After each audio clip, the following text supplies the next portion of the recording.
let me just ask if you could, how many of you are familiar with Local First? If you could either, okay, great. So, I like to remind folks that there's a couple of ways to think about sustainability, right? There's the environmental sustainability, and then there's the economic sustainability aspects, and they work arm in arm together. And I think most folks generally understand environmental sustainability and what we mean by that, but oftentimes they get confused about what we mean when we talk about economic sustainability. So I thought I would just open today by giving a little bit of an overview of how we talk about why local economies matter and a little. I'll show one slide that helps you visualize the multiplier effect or the dollars moving through the economy. But I really wanted to focus on a couple of the important Southern Arizona initiatives that we're working on right now and some of our top line policy issues. And I've created a new talk that's called the Economics of Dissent, and really trying to think through how we can link arms to move our money out of as many disruptive and destructive um, power holders that we possibly can. Right now, what is happening at the federal level is a commingling of our politics and our big, huge corporate entities that are extracting wealth from our communities. And we very much want to play a role in helping folks think through how they're spending, like I said, the economics of dissent, how their spending can build stronger local economies and therefore strengthen our environmental resolve as well. Right now, we've never seen these types of attacks on environmental policy or regenerative agriculture policy or even simply access to healthy food. So every one of us has a role that we can play in dissent. And so I'll talk a little bit about that and then we'll open it up for questions because I'd very much like to hear your thoughts. So I'm going to start by just showing this simple slide. And I show this slide. It's funny. I used to do a lot of talking around the country, and I got a lot of traction out of this slide. And I know Paul has seen it before, but it really helps folks visualize what we're talking about when we talk about dollars moving through the economy. So, Local First Arizona, you may not realize, is the largest local business coalition in North America. Currently, our online website directory has 6,000 businesses listed on it. And our goal is to get people to make local choices as an act of keeping dollars circulating in their local economy. But when I pull this slide up, often 50% or so of my audience will quietly take their Starbucks cup and put it under the desk because they think I'm going to say something bad about them. But the reality is I love using Starbucks as an example. So I believe, and this is true, of all the chain stores out there, I believe that Starbucks is the best one. And I often ask my audiences, why do you think that I think that Starbucks is the best chain? And people will say, well, there's one on every corner, or they'll say, they write your name on the cup, or, whatever. Those are not my reasons. I have two reasons. The first one, they pay for the health care of their employees, right? So in the early 1980s, the chain stores started rolling out a model where they no longer offer health care benefits to their employees. So Walmart was the largest employer in the state of Arizona for 2 decades, and 83% of their employees had no health care benefits. So what does that mean? Those employees with no health care benefits end up on the state's program. And so who's paying for that? We are. Arizona taxpayers are paying for the health care of their employees. So when you're in business, the number one cost is staff salaries. Your number two cost is going to be healthcare. So they effectively took their number two cost across the largest employer in Arizona and said, hey, y'all can pay the bill. And then they got very excited because we didn't seem to mind. And it's because we forgot how the economy works. So there's lots and lots and lots of examples Staples, Home Depot, the list goes on and on. They will largely try to avoid paying their health care benefits for their employees if they can. And again, that bill gets handed to us. My second reason is they're not in the business of subsidies. So a lot of big chain stores come to town and they make a big pitch about how they're going to drive so much tax revenue, and they convince our cities to give them money, subsidies. So I like to use the example of Cabela's. There's only one Cabela's store in Arizona. It's kind of, Bass Pro and Cabela's merged, but they have mastered the subsidy. So much so that they were getting $35 million per store. When they came to Arizona, they claimed they were going to be the second largest tourist attraction after the Grand Canyon, which caused me to go into such a rage, that I started digging into what was the deal that they got. Again, they averaged $35 million per store. Anybody want to guess what they got out of the city of Glendale for one retail location? They got $68 million.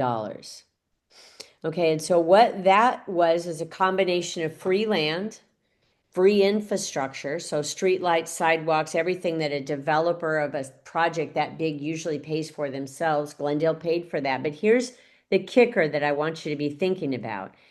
They got a 10-year sales tax abatement.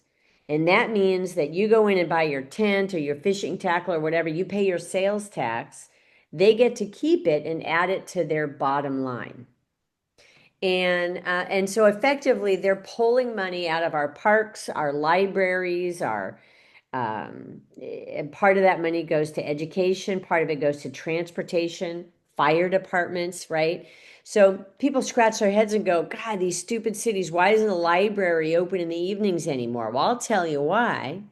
Because they were doing these deals left and right. So Local First Arizona put a stop to a lot of that work. We worked with the state legislature to make it so that you cannot subsidize chain retail because they largely bring low wage jobs anyway.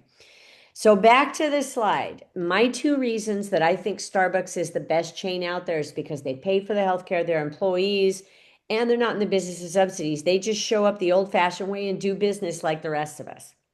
Great. I appreciate that, Starbucks. So now let's talk about where your money goes when you spend it. And this is the part I want you to really think about. Left-hand side of the screen represents 15 Starbucks locations. Right-hand side represents 15 independent coffee shops that were sort of randomly selected from around the state. So you spend your money on a latte at Starbucks. They have the cost of doing business. So how many graphic design firms do they hire here in Arizona? None. Okay. How about website developers? None. How about payroll service providers or accountants or attorneys?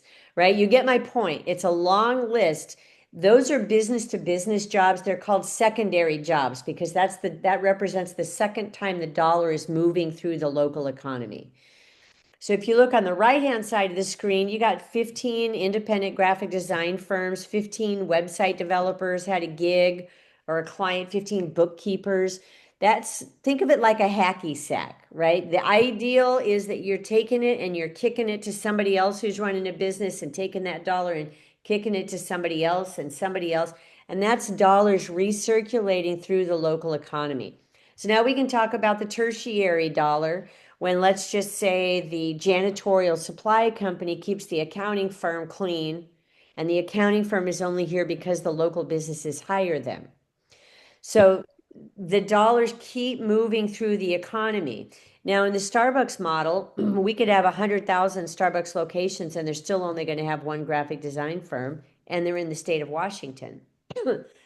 So I get people thinking about how we are effectively in this country choosing to spend our money with companies that are eliminating jobs and opportunities right in our communities, which is why we actively encourage people to support locally owned businesses whenever they can. And I face a lot of tough audiences in Arizona, as you might imagine.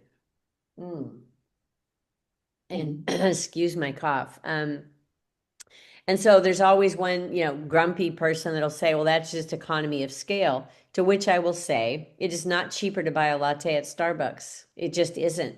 It's the same more or less than it is at a locally owned business. So these are the reasons why I like to encourage you to support locally owned businesses. And what I mean by establishing economic resiliency, the more we can keep dollars moving through our economy, the more jobs and opportunities we have. We are also the state's Rural Development Council. So it's important when you get into a smaller Southern Arizona community to even think extensively about how are you going to be an accountant at all in a rural town if there's not local businesses to hire you, right? So if you're doing business in the city of Phoenix or in the city of Tucson, you might stand a chance at landing a big corporate gig as a graphic design firm, but probably not. I was speaking to a conference of graphic designers. And at this point in my talk, I had a woman, she smacked herself in her forehead so loud that I could hear it from the stage. I said, "Are you all right?" And she said, "Yeah, I'm just really mad at myself." I said, "Why?" She said, "Well, I used to have 8 employees." She had her graphic design firm. And today she said, "I have 5, and most likely by next week I'll have 4." So she's getting slower and slower and slowly going out of business. And she said, and it never occurred to me until right now that I've been spending all of my money with companies that will never hire me. And that's how detached we've become from how the economy works. Always remember that smart money comes back to you. Always remember smart money can come back to you and your community or people that you know. So I have, a lot to say about that, but I wanted to jump into some of the more pressing issues that we're experiencing right now in Southern Arizona that we're working on, some projects that we're working on.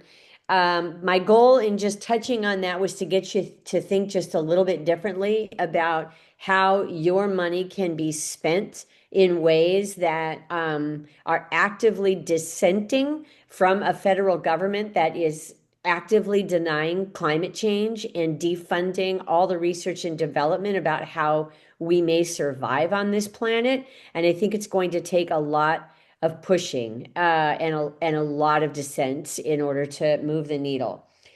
So, a couple of things that we're working on right now. We received a grant in partnership with the city of Tucson it's funded through the Kresge Foundation, but Urban Institute is our partner on it. They put out a competition, and there were 3 cities selected. Tucson was one of the 3. And the idea there is to take a good look at what is the economic potential of green jobs in the Southern Arizona region. And so when we talk about green jobs and we think about shifting to a clean energy economy, what that future looks like, a year ago, Local First was over the moon, literally thinking to ourselves, this is going to be the first time in American history that we are going to transition into a new economy in an inclusive way. That low income folks, that folks of color, that rural folks would all be able to participate in a massive transition that we haven't seen since the industrial age, right? And that's been ripped away from us over the last 6 months. And they're trying to stack the decks so that big, largely white owned companies benefit from this transition that is coming our way, clean energy transition. So, this study, which we won late last year, and we just started the work in about March, is evaluating what jobs are going to be needed in the greater Tucson and Pima County region, inclusive of Pasquayaki and Tohono O'odham. Not only what jobs and what training are going to be needed, but what small businesses are going to be needed, and what existing small businesses can we transition into clean economy jobs? How do we upskill a typical electrician to be ready for what a clean economy is going to be needing? So we are working through that. We're working with Fatima Luna from the city of Tucson. We worked heavily on the climate action plan for the city of Tucson and have a lot of thoughts. And one of our goals is to make sure that our Tucson small business community has a firm seat at the table Too often, the big utility companies will talk to the biggest companies and they'll talk to residents, and they leave out about 56,000 small locally owned businesses. So we've had to throw some elbows, get a seat at the table, and really imagine what kind of companies could we create, what kind of jobs will need to be created, what kind of training is going to be needed. So I wanted you to just know that that study is taking place. You'll see the results of it in less than a year now. And we're going to try to action that to make sure that we're keeping as many dollars in the local economy there as we can so that we don't get big companies coming from the outside and extracting that wealth as we transition into a cleaner future.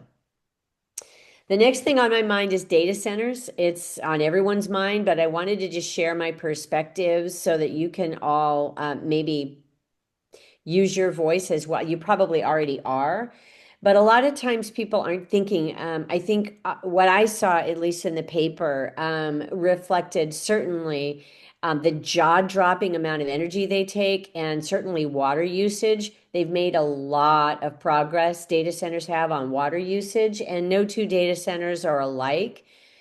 But I will tell you that our utility companies have absolutely no way to deliver that amount of energy. And the cost of building infrastructure to try to meet those demands, two things. First, costs on infrastructure have risen 22% just so far this year because of the costs on steel and tariffs. 22% just in 2025 in the cost to the utilities for building the infrastructure. And it's important to note that if they started building that infrastructure today, it would take approximately 8 years for them to complete the infrastructure to meet the demand of the data centers. In Arizona, we have 16 data centers in the queue waiting to be built. If those aren't paused or stopped in some capacity, we will be looking at, and I'm not exaggerating, I'm not even a dramatic person, the utilities themselves are saying they can only guarantee the grid for 5 more years at current growth load increases. Add utility or add data centers into the mix, and we're going to be looking at rolling blackouts, and we're going to be looking at what they estimate to be a 4-year wait time for new utility hookups. So the other thing to keep in mind is all of our utilities are walking about back their goals for carbon, progress on climate, and now they're talking about carbon neutrality, which will be shocking if they can even stay at carbon neutrality because data centers don't wane in the evening. They must be fueled 24 hours a day. And so already they're relying on fossil fuels to keep the level of demand going through the night. Because the rest of the city wanes during the night, but not data centers. So costs to end users like small businesses and residents in states that have not reined in data centers have increased on average 26%. States like Ohio are reeling. Their average consumer costs have increased 26% since they have installed data centers without any sort of regulation. So I just penned an op-ed. We'll see if it gets published. We're trying in Tucson and in Phoenix Market, where I am asking our state leadership to come up, don't laugh, but asking our state leadership to come up with a strategy that is regional in nature, that so that we don't have what we had in Tucson, where unanimously the council voted no, and the very next morning they were negotiating with Marana. Still TEP, still affects every single one of you. So we need a regional approach to make sure that you can't build a data center by right, that you must have a permit to build a data center, and that will allow our cities to have a look at what what the demand will be, and allow the utilities to at least get on their feet, because they are reeling right now trying to keep up with that. And then the next thing I wanted to let you know that we are fighting for, and we have a good number of projects in Southern Arizona, is regenerative agriculture. looking at everything from dry farming to drip farming to helping our Southern Arizona producers shift to desert adapted foods. And how do we market those? We all understand what sustainable seafood is. So how can we build a brand around desert adapted foods and educate people that they're not going to be able to eat their current diet in the future? There will need to be changes, and we need to be thinking through those changes. We do a lot of research and development at Local First Arizona. We're working with 11 Southern Arizona farms right now to grow a variety of less water intensive foods and helping to market those and help them become part of a trusted brand for people who have a lifestyle that we want to stay in Southern Arizona and want to be respectful of our water limitations. All of the Trump administration has cut all of our funding for regenerative ag, and we are fighting to keep a good number of those programs alive, particularly one that's just called Climate Smart Crops, the one that I mentioned. We're working with 11 farms, and largely we're fighting for that one because we don't want to let those farms down. Those farms have already begun the transition, and we want to make sure that we help them stay solvent because obviously they were blindsided by this. Um, and then the final thing that I wanted to just chat about is our Green Business Boot Camp. Many of you may realize we run a Green Business Boot Camp in Southern Arizona 3 times a year. We have classes for small businesses. They can come and learn about how to reduce energy, how to reduce waste, how to reduce water. We even work on transportation logistics to reduce emissions. So a variety of things that folks can learn in the program. We're working on blending that with our Green Business Certification program. I would ask all of you to keep an eye out for those businesses that complete the program, support them if you can, if you're able to. And then we also, this is an innovative component to that. We've launched a green loan fund. So if you think about it from a small business perspective, it's really hard to get a small loan at a reasonable rate to say update your toilets, your sinks if you're in a restaurant, to update your HVAC, whatever it might be. Let's just say you need $12,000. Any bank or any credit union is going to put you through the ringer for that. So people just aren't doing it. So much so that small businesses, particularly those owned by entrepreneurs of color, are paying an average of 30% more for their utilities each month because they're running outdated equipment. So we created this green loan fund, and I wanted you to just think about what we're trying to do. So the community foundations of America are sitting on more than $1 trillion, and that money is sitting in banks, largely big banks that are probably doing very harmful things to our environment and our communities. And so we've gone to several foundations and said, since that money is dormant for you, you're not using it, why don't you loan it to us at 1% interest over 5 years, and then we can turn around and loan it out in micro lending to our small business community. So the first taker that we had is the Vitalist Health Foundation. They gave us $250,000 at 1% over 5 years. And we've been able to turn that into green loans that we can lend out in the community at 3%. We take the profit of that and recirculate it back into the loan fund. What's, I think, innovative about it is that we don't look at tax returns. We don't put the businesses through the ringer. We go in and we do an energy or a water audit, and then we determine how much they can approximately save on their monthly bill by upgrading their equipment. And then we base their ability to repay the loan on that monthly savings. So they're not actually coming out of pocket or into, disrupting their cash flow. They're only paying us back out of their monthly savings. And then when they're done, they get to keep that savings and move on. So that just gives you a high level overview of some of the work that we're doing, what we're prioritizing right now, and how it's related to what you're doing at Sustainable Tucson. I see I have a question in the chat here.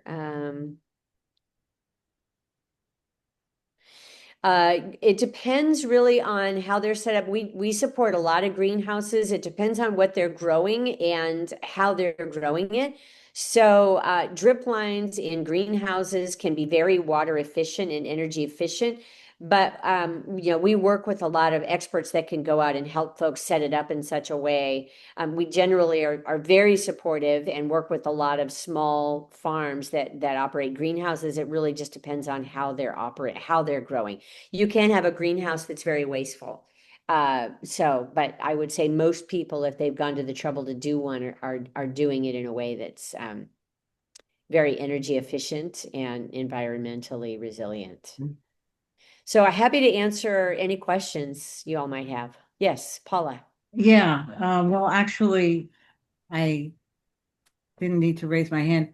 I just Oh, wanted to say, I've got actually a couple of questions for you, and okay. I will encourage the rest of you to either raise your hand or put your questions in the chat. I'm sure there are aspects of what we've been hearing that we'd like to hear more about, or other Sure. aspects of our local economy.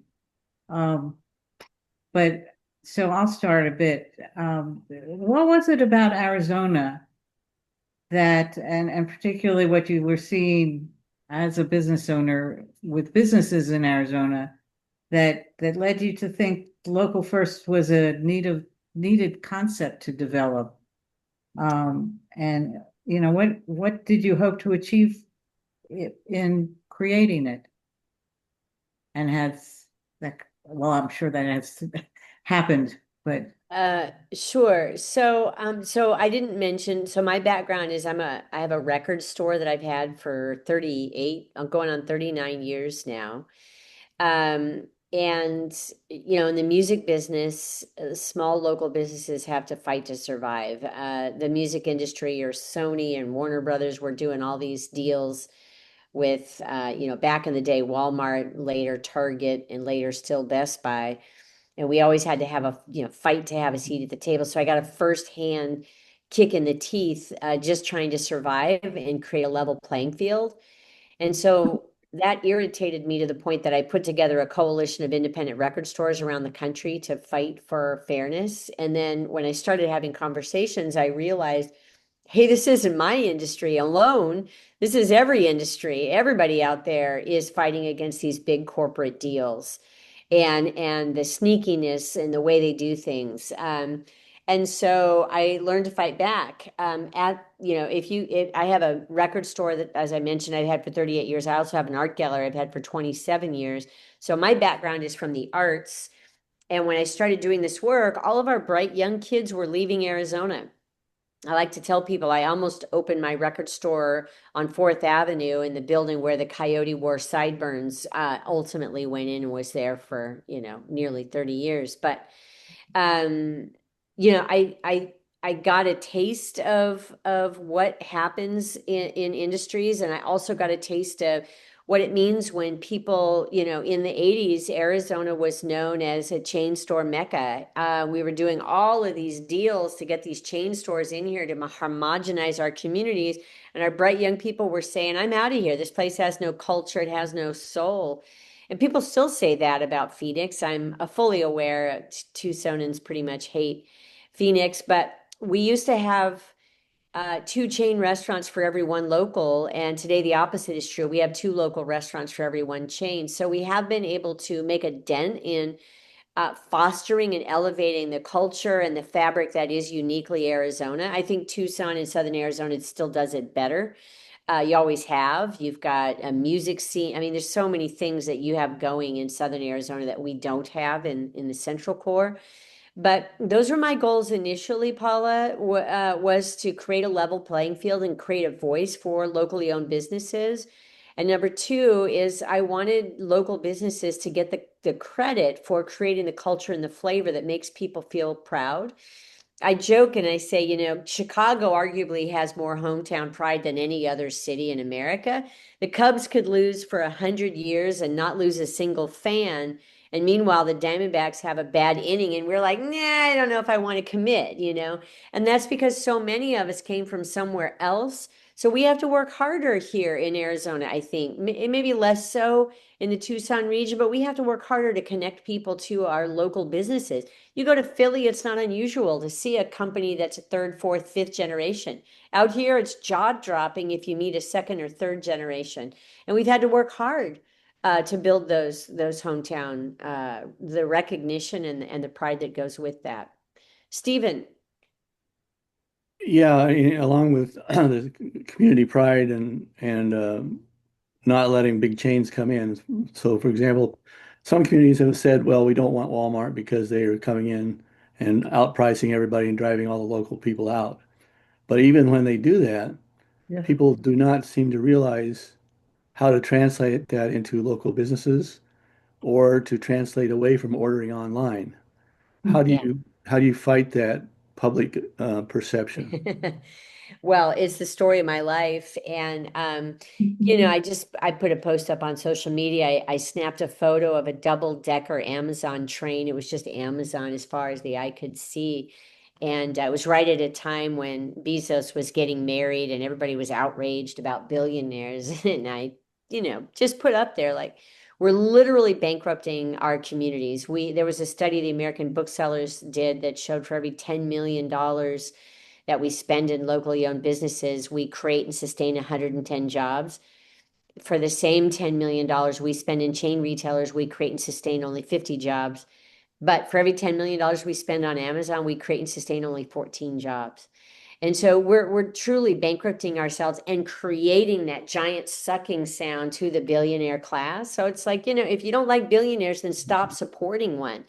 And some people just don't want to hear it. In the age of Trumpism, a lot of people are like, "I'll do whatever the hell I want," and it's like, good luck with that. But I think those of us that truly care can shift our spending. We also advocate that we shift our banking and think long and hard about, your money sits in a bank, you're not using it. Somebody's using your money. You got to know that. It's invested in things that may not be values aligned. Big banks in Arizona are heavily invested in coal, oil, pharmaceuticals, private prisons. The laundry list just goes on and on. So move it to Vantage West, where they are tasked with investing in Arizona. That's what they do. Move it to a credit union where you can keep your eye on that money. So what we're our movement about, and to answer your question, Stephen, is just trying to get people to understand the economy is ours to own. Period. We are in a consumer driven economy, and we turn on the nightly news and we think somebody else is going to fix the economy for us, someone far away. Bullshit. We are the economy and we have the choice of, we've given our power away. And we need to reclaim that power and drive, and we need to make decisions that, I mean, I tell people all the time, you don't like sweatshops, you don't like hearing about 12-year-old kids with bleeding fingers on the other side of the world. Well, stop buying the stuff they're producing, period. You want to get rid of them? Stop buying the products and demand that they make change. Cesar Chavez had it right. We just forgot how to do it. The So power of the boycott. are there organizations besides you in Arizona that are trying to get that distribution of that message going? Not that I'm aware of. It's been a lonely journey. We've been here since 2003, and I talk till I lose my voice. And we put together a database of where people can find locally owned businesses. We're getting ready to just open up our entire directory. There's two reasons for having a directory. One is to provide value for the businesses that have joined. And by the way, joining is only $99 a year. So we have all these businesses that join, but then I suddenly realized the other reason to have a directory is to make it as easy as possible for people to find local alternatives. So we're just going to open the floodgates. Any local business we can find for free can get into this directory, and then we'll worry about, how we can offer additional value to members beyond that. So we're in the process of rolling that out right now. Stuart? Thank you, Kimber. Um, there are a couple of folks who are here, several actually, who are engaged in a conversation that you might have been reached out to by Skip Leitner about the Oh, yeah. And Skip sent me an email earlier today. I didn't have a chance to connect with him though. yeah, well, it's understandable. Investment in people and infrastructure is the name we've given it so far. And I just wonder if you've read enough of it, what he said, just to have comments, or if you just need to give a chat with him later. Shoot. Yeah, I didn't get a chance to. I did see his email just come through a couple of hours ago. We've been in a strategic planning meeting the last few days, so I'm behind on email, but I will. Yeah, Dwayne or Stephen or Trace could say something about it. I'll try to summarize it. The idea is that right now people are fighting over taxes, whereas we could get more money into our local economy without changing the tax structure at all if we were to become efficient and mindful in our sourcing of energy and in our use of energy, and also in our sourcing of materials and our use of materials. Stephen's very big on the circular economy, and along with other folks here, I'm sure.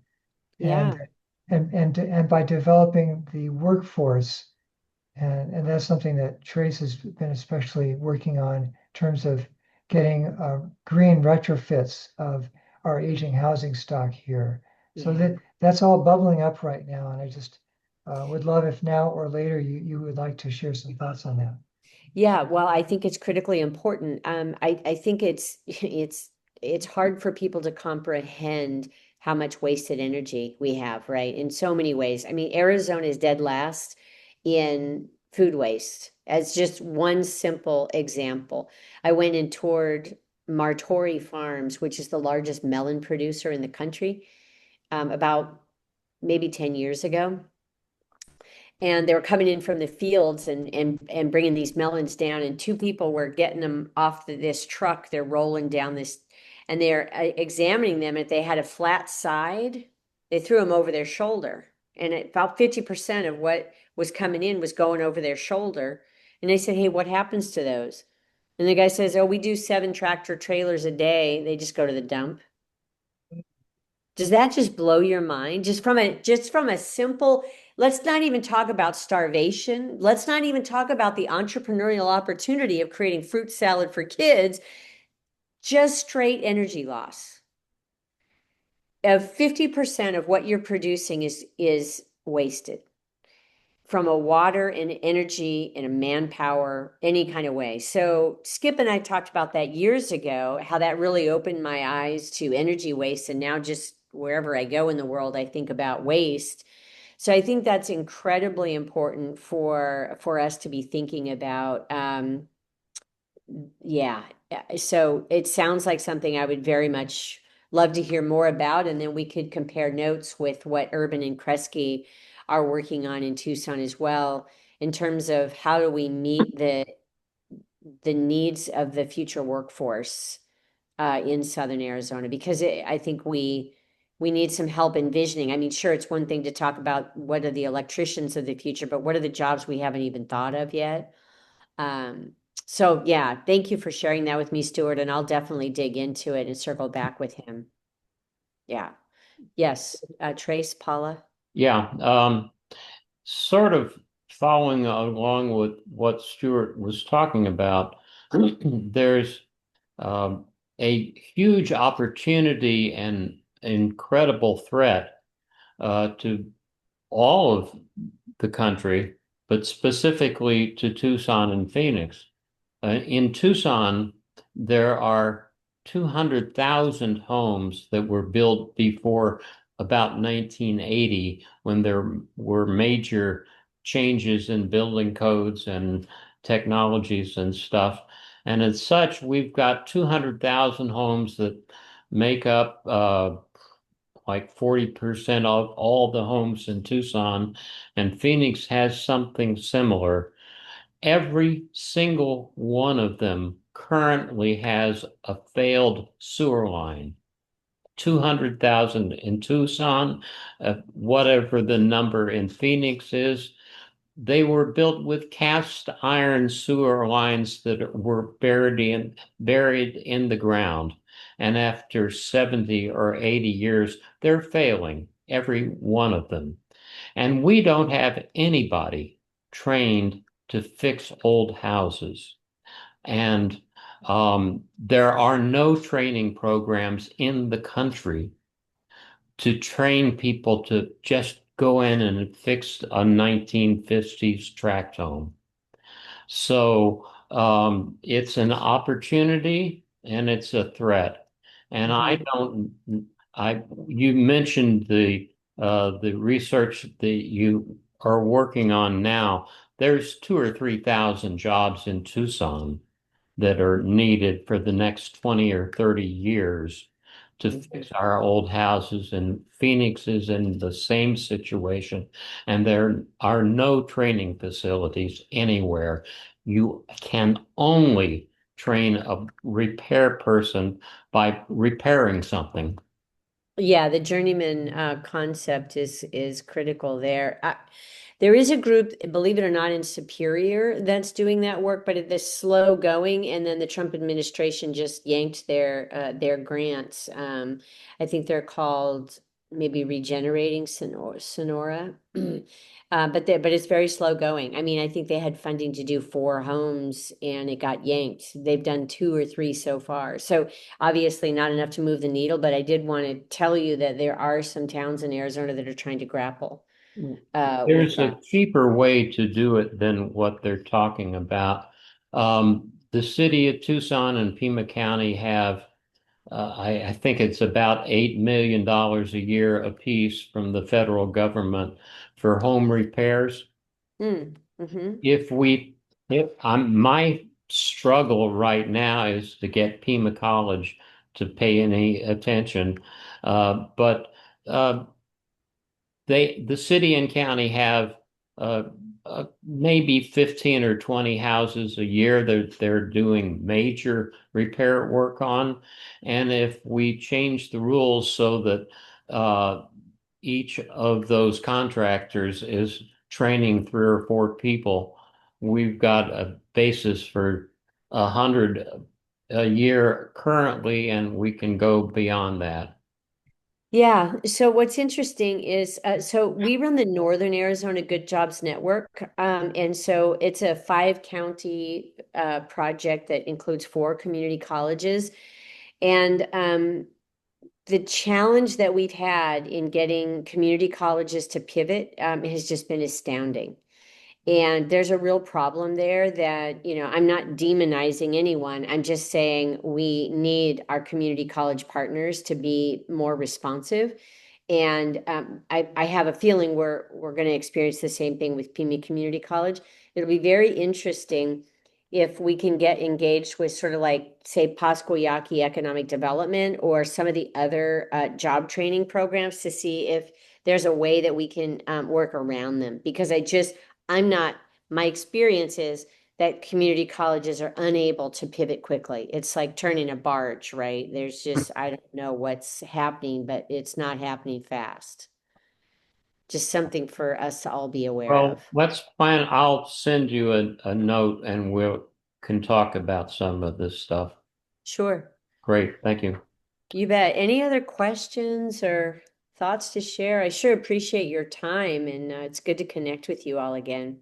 I'll ask a couple others, or at least I'll get started with that.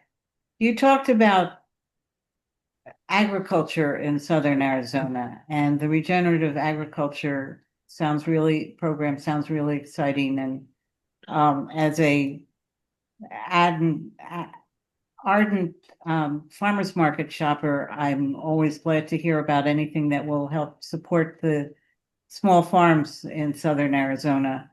But I was wondering about a broader business climate in rural southern Arizona. Are you seeing impacts from the large companies coming in and sucking up a lot of the water, among other things, as well as impacts from the push towards mining? Yeah, yes. So we have just such overwhelming challenges with water policy. I'm sure you're all familiar with Gail Griffin, who has really been propped up by the Arizona Farm Bureau and is, the go-to person for the rest of the legislature. How she got to be in that role is wild, and she has blocked a lot of self-control in these rural communities, and so. The number of companies that are coming in and depleting resources. La Paz County and Santa Cruz County are probably the first two that we're starting to see wells go dry and homes that are not able to have access to water anymore. And yet they're unwilling to or unable to control it. So Mojave County has been pushing. Travis Lingenfelter is up in he's a Mojave County supervisor, and he is trying to build a coalition of rural leaders that can push back at the state legislature so that they can regain that self determination in the rural community so they can begin to regulate water usage. But it's really bad right now. I don't know what else I can say about that other than please be on the lookout for how you can write letters and support these rural communities because they're fighting for their lives right now. Especially the ones that are facing mines coming in. Yeah. There's a lot of Pinal County. Yeah, Pinal County is obviously working through agreements, however you want to look at that, with Resolution Copper. So I have not seen any information or data on water from that mine, but I know that La Rosemont mine and some of the other Southern Arizona mines, yeah, yeah. it's really kind of scary. Um, Looks like Stuart and Stephen have yeah, their hands up. I don't know who was good. first. Yeah, Stuart. You're muted. Sorry. Yeah, Thomas Greco, I think, is first in line because he put something in the chat and a question at the end of the Oh, line. okay.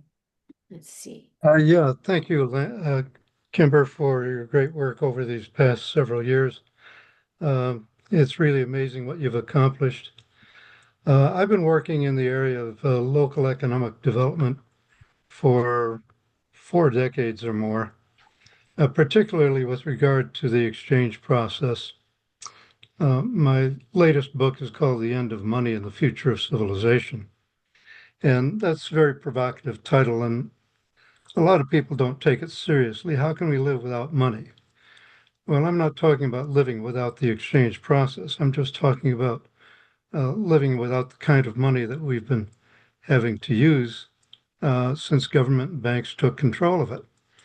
So, as far as local businesses are concerned, what we can do besides saving locally and spending locally, uh, we also need to uh, provide the kind of credit that is patient and non-demanding for small local businesses. And there are two things that I point to that most people have not yet seen on their radar. Um, One is the need for small businesses to finance their working capital. That is mainly their inventories and their accounts receivable, as well as the wages that are due in the near term. Now, if they go to a bank and try to get a loan for any reason, they're typically forced to accept high interest rates and onerous terms. And basically, there is something called a self-liquidating credit instrument. And banks used to deal in what's called real bills. And a real bill is a self-liquidating instrument. Um, the bank would buy an invoice that has been acknowledged by the debtor at a small discount, and then when the debtor paid up, that loan would be liquidated. So that's one of the needs that I think is being uh, overlooked. Another one is besides debt financing, small businesses also need equity for startup and expansion. And I don't see there's very much going on with that. I subscribe to Michael Schumann's Main Street Journal, and I've been working with the Public Banking Institute for many years. I've been on their advisory board, and those are all things that I support.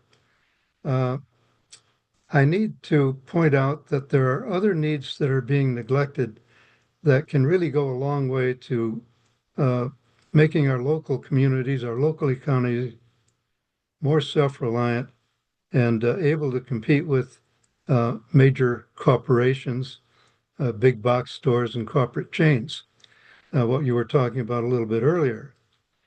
So trying to relocalize the economy and re-empower communities, it takes a much broader approach than what we've done so far. And that's not to minimize the great work that you've already been doing, along with others here in Tucson and around the country. Uh, I've been rewriting The End of Money and the Future of Civilization over the past year and a half. And I've been posting each chapter as it's completed on my website. And the last one to be completed is called The Role of Credit Clearing in Regional Economic Development. So I go into saving locally and buying locally and shifting our investments from Wall Street to Main Street. But then I go beyond that and talk about how we can provide our own exchange media created locally, our own local liquidity, if you will. And I'll put the link to that chapter in the chat if you want to check it out. There it is. So could you respond in answering my questions about, is there any possibility that Local First Arizona might undertake something along those lines? Potentially, I would need to learn a little bit more about it, Thomas, and I will definitely read this chapter. So we run, I guess I have a lot of different conflicting thoughts that may or may not be directly related, having not read this.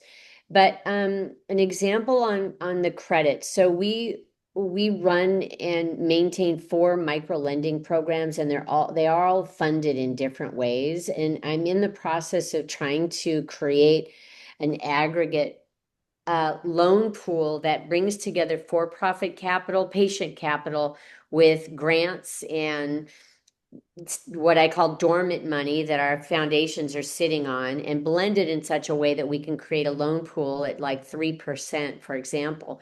But really, in the mechanism, I think it has to be. So a good example would be out in Graham County. A guy came to us and said, I can't get a loan anywhere. I've got a 3-year contract with Cox Communication to do all the trenching for cable they're going to lay out in our county. And I just said, just show me your contract, right? He showed me a 3-year contract. In order to meet the deadline, he needed buy a whole new rig and hire 3 guys. I said, I'm done. That's all I needed. I just need to see your contract. We funded him. He went about his business. He created 3 new jobs, paid us back in 6 months, and he was off and running. But that kind of capital is not available.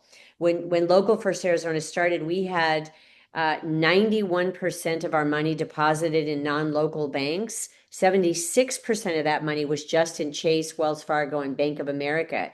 And those 3 banks don't care if we live or die. I mean, they're taking our deposits and investing them far away from here.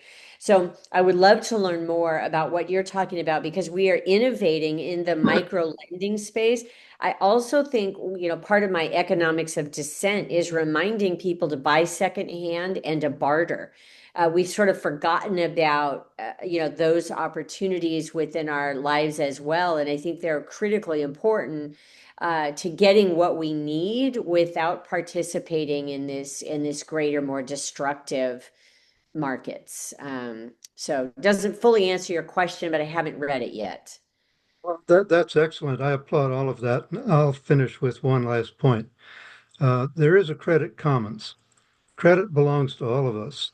And basically, we've allowed the credit commons to be privatized by banks and governments. So we give our credit to them and then we beg them back to loan some of it back to us at interest and under onerous terms. So there are ways to take back the credit commons, and that's what I've been working on for all these years. Great. Thank So you. join me, Thomas, and what we need to do, and I think this would just be fun as all hell. Let's get one of our tribes that would not be regulated by the US government. Let's get one of our tribes to start a bank. And don't think I'm crazy. Think about this. If they banked the marijuana industry here in Arizona, they'd have $2 billion tomorrow because all of those guys, they can't put their money in federally insured banks, but a tribe, they can find a total workaround and talk about economic development dollars and credit. So it'd be pretty remarkable. So I'd love to, at some point, talk to you further about that. I got my eye on Gila River. Gila River's been doing some really innovative stuff, and I think that they could really be in a good position. Yeah, I agree with you. Yeah, And I'm working right now with someone who's been active in funding the marijuana or finding ways to collect the cash and get it distributed. yeah, Okay. yeah. The biggest fear that I would have is, and I'm copying and pasting your link, but that if they do it during the Trump administration, there'll be so much revenge and vitriol. So I don't know exactly what to do about that, but nonetheless, I think they're in a great position to just leave the US government in the dust. Well, that seems like another application of the public banking program. Yeah, yeah. Okay, All right. Stephen Stewart, Thank you. thank you. You're muted, Stephen. Actually, Stuart had his hand up first. Thank you, Well, this is Stephen. certainly a polite bunch. I like it. Well, thank you, Stephen. I think this question is simpler. What is your strategy, um, if you have one, for getting the state legislature to put restrictions on data centers, like you were talking about? Because there are probably a lot of people here, not just tonight, but I mean in the community who'd be very interested in supporting that. Yeah, so I have a few different strategies. So Local First Arizona has a line item in the state budget for our Rural Development Council. And in doing so, we have some relationships with the more moderate side on the right. Obviously, we have a lot of relationships on the left as well. And we've managed to keep our head down enough that we're not a target for even the MAGA right. And that's largely because I would say that we are able to speak about business on business terms. Um, and I don't want to go down a rabbit hole, but I think Democrats in general have lost the ability to talk about business in a way that commands respect from the right. I mean, they're not smart people. It's not hard to speak with them in such a way that commands respect. So I think that we've been able to, again, stay out of the crossfire. And so one-on-one relationships are going to be critical for how we're going to get them to talk about it. We're not used to going up against the unions. Here in the Phoenix area, the unions have been co-opted by the data centers and they're standing firmly in support of data centers. And so what I did when I was speaking to the city council is I turned full around and I addressed the audience directly. And I said to all the hardworking men and women in this room right now, do not let them convince you and take credit for the jobs they're going to create without also taking responsibility for the jobs they're going to eliminate.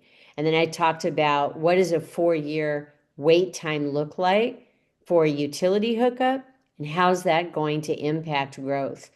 And so I think it's respectful and it's factual and it's being able to speak in a language that commands respect of people who really have lost all sense of empathy or care or concern about our communities. So They also just don't see me coming, to be quite honest. You can't tell, but I'm 5'1", I weigh 100 pounds, and so they're dismissing me, and then I just take them out at the knees.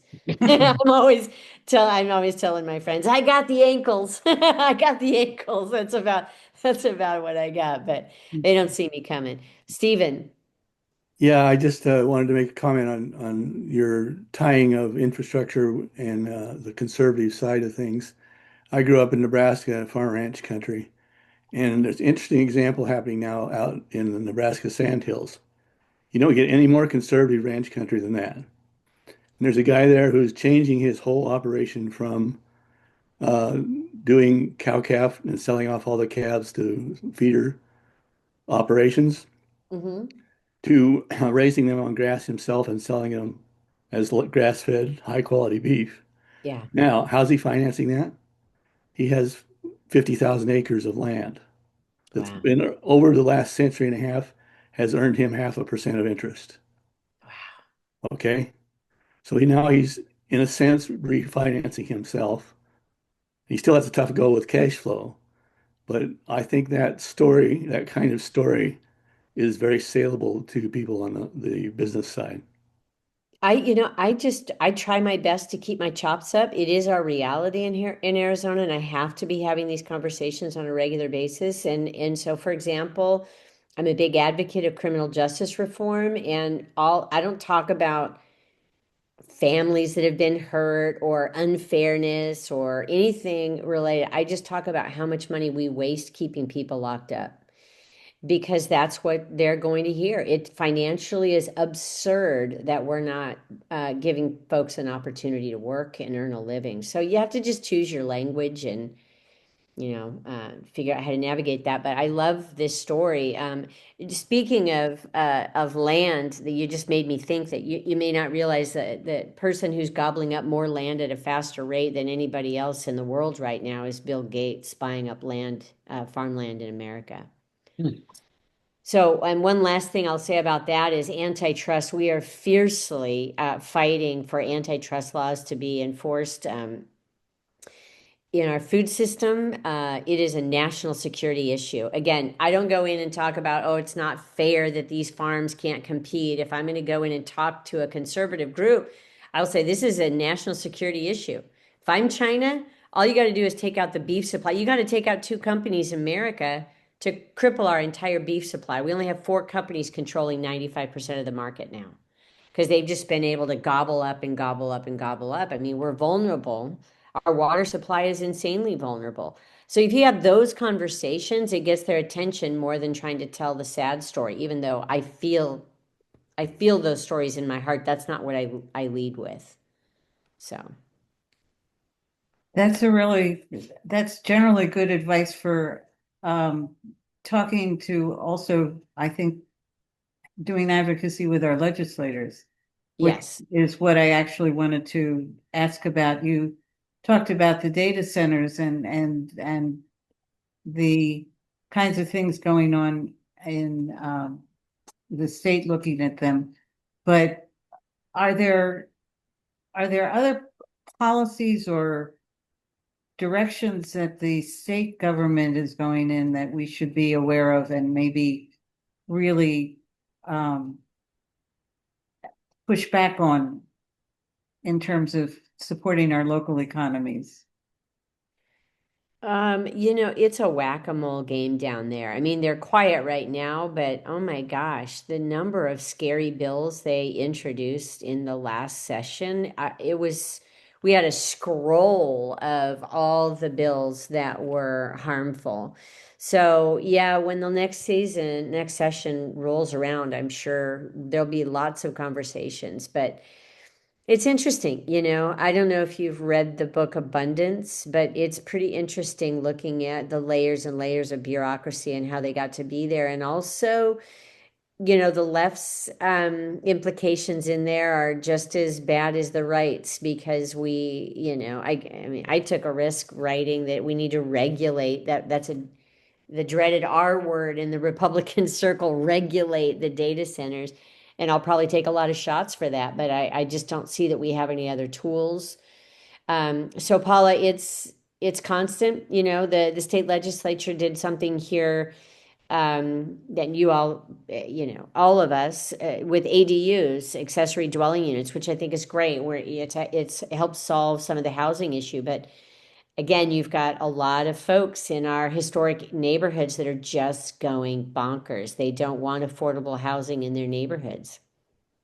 But that was the state came through and they ripped the power away from the cities and said, that you can no longer limit the way affordable housing land assemblage occurs, and they streamline the process to make it easier to do accessory dwelling units. So I think we're going to see the lines get blurred a little bit more. That book Abundance really highlights this gesture is the left and the right, past crisscrossing each other, because um, some folks get really confused about what's at the core of some of these issues, and how we need to fight back. Okay. Yeah. Well, I don't see other questions. There's some useful comments, I think, in the chat, and we'll try to retain those. Yeah. So just as a quick follow-up, Thomas, I will read the chapter that you just sent over, and then I will also circle back, Stuart, with Skip and have a conversation and kind of get caught up to speed on that. But reach out to me if you have other things that you would, like us to consider, and let's link arms and figure out if we can get one of our tribes to start a bank here in the next couple of years. That would put a smile on my face. So the key final big question is always, what can we do as an organization, as individuals? What kinds of things should we be doing to really push our local economy? And I say push, but support and promote and grow our local economy. There's several things. Some of them are very basic. It's supporting locally owned businesses. I would encourage you, if your money is still in a big bank, to get it out of there as quickly as you can. Keeping an eye on, I was really proud that Tucson came out swinging about the data centers, but making sure we stick to the facts and don't go to the drama side, stick to the facts, and speak to the business points as much as you can to command that respect. I did your Pima County guy, Rex, did he change his position on data centers yet? Not yet. Not yet. Yeah. Yeah, maybe Well, lots of letters to Rex Scott. yeah, Rex Scott. Yeah. Yeah. People need to let him know that he's not thinking of it clearly. So those are all things that we can do. Obviously, our own lifestyles are just so important. The choices we make at home and the choices we make for how we eat and where we source our food from, those all play such a critical role in how we're showing up on this earth. And I'm not teaching you anything you don't already know. If you're in this room, you already know those things. So Dan Stormont was talking in his message in the chat of trying to, as much as possible, buy locally. And we've got an amazing collection of local businesses here in Tucson. But then there are sometimes something that he really needs for whatever project it is or activity, where Amazon is just the only possibility, the only place where he can get it. And I think sourcing in our local stores is always kind of an issue. What kind of inventory are they able to keep? But Laura responded to Dan and say, the idea is not so much again, it's the perfect. We don't want the perfect to be to overpower the good. that's right. I know Local First had a 10% shift campaign for a long time, and maybe it should be a bit more than 10%, but we can't necessarily get everything locally, but we can try as much as possible. I like to remind folks, we're not local only Arizona. We're not local always Arizona. We're simply local first Arizona. In the study that you referenced, it was a town about the size of Tucson. If everyone there shifted 10% of their spending from a national to a local, it would create 130 million new dollars recirculating in that economy and 1,600 brand new jobs. Keep in mind, I'm not saying that you just spend 10% locally. I'm saying if you assessed your spending and you're spending 30% locally right now, if you shifted 10% to 40, and if it was every business, government, and person in the Tucson area shifting 10% like that, again, 130 million new dollars recirculating and 1,600 brand new jobs. Back to my point, we are the economy. The economy is ours to own. So let's do it. Great. Yes, All let's right. do it. All right. Okay. Well, Thank thank you, Thank everybody. you, Kimber. Kimber. This was wonderful. And I think we've heard about some your initiatives that you were talking about in Southern Arizona that we really want to follow and hear more about as they develop. Oh, I'll So, keep you informed for sure. I'll keep you informed. absolutely. Yeah, That's great. That's yeah, and if anybody is a business owner, we have a fast responders list which you can sign up for as well. It just keeps you informed about, as business owners, what things might be coming down the pipeline that will be harmful. So I can share that with you afterwards, Paula, if you want to share it out. Oh, yeah, that would be great. I will definitely do so.